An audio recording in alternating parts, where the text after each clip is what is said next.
Hola, continuamos con nuestra serie Cómo hacer una exégesis. En esta oportunidad daremos inicio al paso número 3, el análisis lingüístico. Este paso podemos contemplar al menos 4 elementos con respecto al análisis lingüístico: la fonética, la morfosintaxis, la semántica y la pragmática. En este video nos concentraremos en las primeras 2 de estas fases. Fonética, primero que nada. Tenemos que tener en cuenta que el texto bíblico, en primer lugar, fue pensado para ser oído. Tal vez allí podamos comprender las palabras de Pablo cuando dice que la fe viene por el oír tu palabra, ¿no? Originalmente el texto bíblico era recitado, era mencionado en la sinagoga, pero inclusive cuando fue originado como texto por medio de la voz de los profetas, ellos procuraron dar su mensaje de manera que sea llamativa, de una manera atractiva también, y presentar su mensaje con una gran belleza. Así que no está mal prestar atención también cómo suena el texto bíblico, para que de esa manera podamos encontrar de pronto algún recurso fonético que podamos encontrar en ese texto. 2 de los recursos fonéticos más comunes del texto bíblico podrían ser la aliteración y la asonancia. La aliteración tiene que ver con poner sonidos similares cerca el uno del otro, o lo que podríamos denominar la repetición de sonidos consonánticos que funcionan luego a modo de onomatopeya.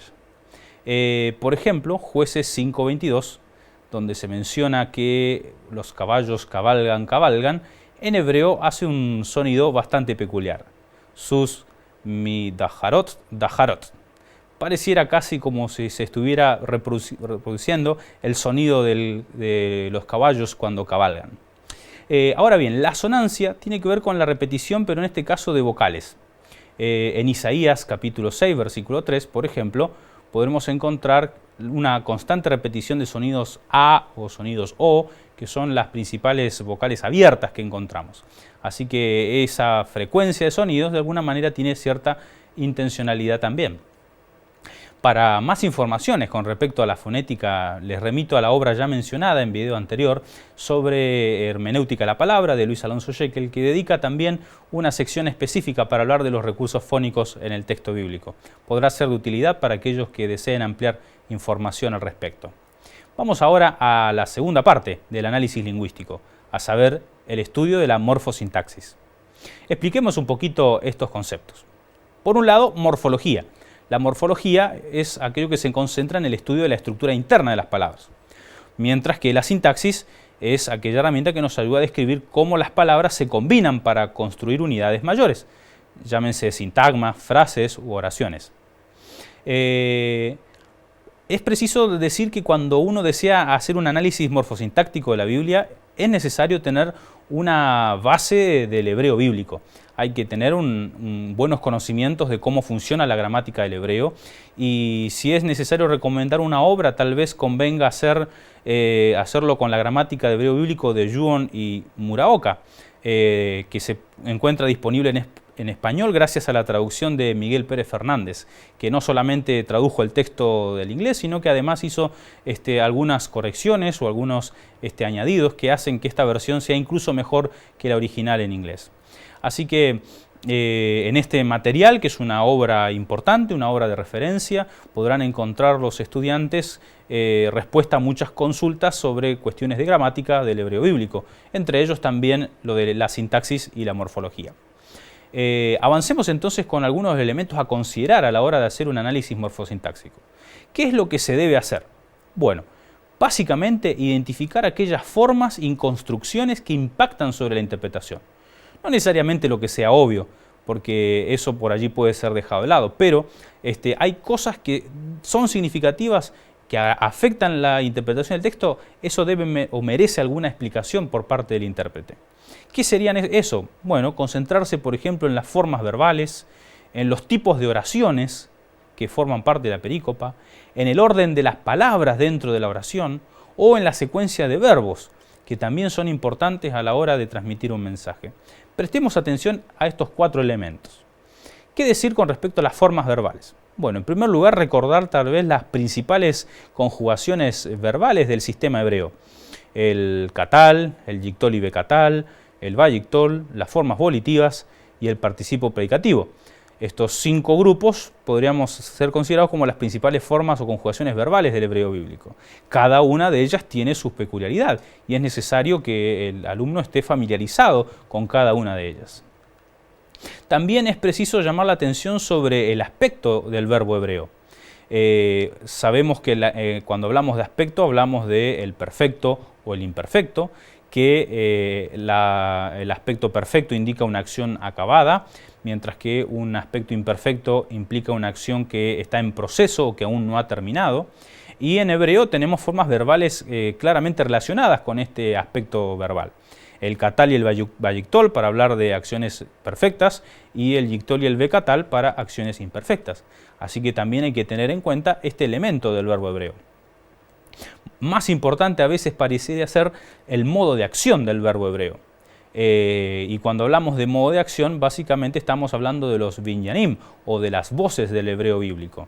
En el gráfico allí en pantalla podemos simplemente ejemplificar o ilustrar las peculiaridades de cada una de estas voces, aunque no quita que no tengan matices específicos que haya que considerar también con una buena ayuda de una gramática de hebreo. De un lado las voces activas, que serían el kal, el piel, el jifil. Del otro lado las voces pasivas, el jofal, el poal y el nifal. Esas voces implican una acción simple, como la del kal y el nifal. Puede ser también una acción intensiva, como la que implican el piel o el poal. Una acción causativa, como la que encontramos en el jifil y el jofal. O una acción reflexiva, como es propia del hitpael, y en algunos casos también de otras formas pasivas. Estos modos de acción de alguna manera son importantes porque en el idioma hebreo se han gramaticalizado, lo que implica que tienen de alguna manera una importancia a la hora de expresar las ideas. Formas peculiares, modos de acción raros o extraños deben ser identificados y de alguna manera merecen algún tipo de explicación por parte del intérprete del texto bíblico. Pensemos también ahora en los tipos de oraciones. No solamente en la forma, sino ahora cómo están ordenadas las palabras dentro de una oración. Y podemos hablar de diferentes tipos de oraciones. Podemos hablar de una oración verbal y de una oración no verbal, aquella que no posee un verbo principal como parte de la oración, que en hebreo suelen ser comunes. Dentro de la oración verbal podemos hablar de una oración simple o de una oración compuesta. Y al hablar de oración compuesta podemos hablar de aquella oración coordinada o aquella subordinada. Es importante también a la hora de seguir la idea, la línea e inclusive también va a depender de la forma verbal que tengan también estas oraciones. Otra manera de ver o de clasificar las oraciones es por el tipo de elementos que introduce o que las caracteriza. Podemos hablar de oraciones sustantivas, que podrían ser acusativas, genitivas y nominativas además. Podemos hablar de oraciones circunstanciales que introducen el modo. Podemos hablar de oraciones temporales que introducen algún factor de tiempo en la narrativa o en el texto. Podemos hablar de oraciones condicionales. Este tipo de oración va a tener una estructura particular, una apódosis, una prótasis, va a tener palabras específicas que pueden ver ustedes allí en pantalla como una herramienta para identificar las porciones o las partes de estas oraciones condicionales. Podemos hablar de oraciones télicas, aquellas que introducen un propósito. Podemos hablar de oraciones consecutivas, aquellas que introducen una consecuencia. Podemos hablar de oraciones concesivas, que introducen un impedimento, o de causales, que establecen una causa de algo. Las oraciones de relativo, por lo general oraciones subordinadas, que necesitan de algún antecedente y que están introducidas siempre por algún elemento léxico, como puede ser el pronombre relativo ayer o la versión posexílica ye. Tenemos oraciones interrogativas que pueden estar marcadas por el signo interrogativo o por los pronombres interrogativos. Tenemos oraciones desiderativas o volitivas que, bueno, siempre van a tener algún verbo por lo general enyusivo o cortativo, alguna forma volitiva y expresan el deseo de algo. Las oraciones adversativas que introducen oposición, oraciones de existencia, en fin. Cada una de estos tipos de oraciones tiene un propósito particular y depende de la secuencia y cómo se combinen, es como también construyen parte del mensaje que se desea establecer. Ahora bien, No solamente miramos las formas verbales, no solamente miramos los tipos de oración, sino a veces es importante prestar atención al orden de las palabras, cómo éstas ocupan su lugar dentro de una oración. Vamos a hablar siempre de que existe un orden regular, y cuando se afecta ese orden regular es porque hay algo que se desea enfatizar. En hebreo, ¿cuál sería el orden regular? Bueno, la estructura común de una oración en hebreo es el verbo en primera posición, luego el sujeto y luego el objeto directo, lo cual es diferente de español, que por lo general ponemos primero el sujeto y luego el predicado. Sin embargo, en el hebreo va a destacarse siempre el verbo en primera posición. Eso sería un uso regular de la lengua. Un ejemplo, ustedes lo tienen allí en Génesis 1:16, donde podemos encontrar el verbo primero, una forma vayictol, Elohim, el sujeto de la oración, y luego el objeto directo señalado además por el signo del objeto directo. Bien, esto sería el caso de una oración simple. Una oración un poco más compleja en el hebreo podría introducir otros elementos léxicos como podrían ser adverbios, adjetivos o partículas. En tal caso, un orden regular podría ser verbo, nuevamente en primera posición, más alguna partícula, más el sujeto, el objeto directo y el adverbio a continuación.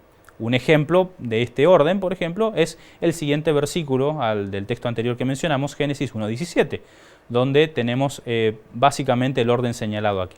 Bien, ahora bien, este orden regular a veces con frecuencia también puede ser alterado. Esa alteración del orden es significativa para el intérprete, porque por lo general esa alteración del orden está introduciendo algún tipo de énfasis con respecto a las palabras que allí se emplean. Existe un consenso entre los intérpretes con respecto a que el elemento que se desea destacar por lo general es puesto como un precedente al verbo, ¿sí? Precede al verbo principal de esa oración. Un ejemplo típico que tal vez podríamos mencionar es el de Job 1:1. En este caso dice Ish haya be'eretz Utz. Un hombre había en tierra de Utz. El verbo es puesto en segunda posición, mientras que la palabra Ish, un hombre, es puesto en primer lugar. No solamente porque esta es una sección sección previa al inicio de la narrativa específica o al grado cero de la narración del libro de Job, sino porque además está queriendo destacar en este caso a la persona, al hombre, que va a ser el protagonista de este relato tan trágico y tan terrible como el libro de Job, pero que también tan apasionante e interesante de leer. Bien, otro elemento a considerar también es la secuencia de los verbos. En hebreo, la temporalidad de los verbos hebreos se infiere del contexto en el cual los verbos se encuentran. No está gramaticalizado en el verbo como ocurre en el español, así que es necesario recurrir a algunas herramientas para poder detectar el elemento temporalidad. Pero además también la secuencia de verbos y la alteración de esa secuencia puede introducir unos cambios de plano en la narrativa, lo que demandaría algún tipo de conjugación verbal diferente a la hora de traducirlo, y entonces es importante prestar atención a la secuencia de verbos.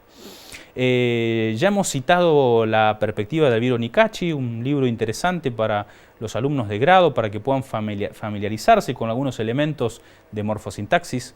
Y por ejemplo, en una narración, la forma verbal principal, como ya hemos mencionado, es el vayictol. Cualquier forma verbal que nos rompa esa secuencia vayictol nos está introduciendo algún elemento que debemos ubicar en otra perspectiva lingüística. Si encontramos un bab x catal, lo que está haciendo esa forma verbal es introducirnos una información recuperada. Si la cadena de vayictol luego es interrumpida por una forma yictol, nos está dando pie o está introduciendo una información anticipada, por ejemplo. Bien, eso lo pueden ustedes estudiar con más detalle en el libro de Elviro Nicacci sobre sintaxis del hebreo bíblico. Les recomiendo también una obra, aunque en inglés, pero es un manual de hebreo bíblico que tiene especial interés en explicar la gramática a la luz del análisis de discurso, como se llama la disciplina que presta atención a este tipo de elementos con respecto al orden y a la secuencia de los verbos. Bien, vamos con los ejercicios para esta unidad. Consulta el material complementario sobre Génesis 22. Luego, lee el texto hebreo de tu perícopa varias veces e intenta identificar si existe evidencia del uso intencional de algún recurso fónico, por ejemplo. En tercer lugar, identifica las principales formas verbales empleadas en tu texto. Luego busca información en gramáticas hebreas sobre las peculiaridades de cada una de ellas, toma nota de aquello que sea relevante y tenlo en cuenta a la hora de interpretar el pasaje. Identifica todas las oraciones que forman parte de tu perícopa e intenta clasificarlas en la medida de lo posible. Quinto, ¿existen oraciones que alteren el orden regular de las palabras? Si ese es el caso, concéntrate en qué elementos se están destacando en esas oraciones. Y por último, toma nota de aquellos detalles que afecten la interpretación de tu texto, para luego tenerlo en cuenta en la interpretación del pasaje. Muy bien, hasta aquí fue todo. Nos vemos en el próximo video.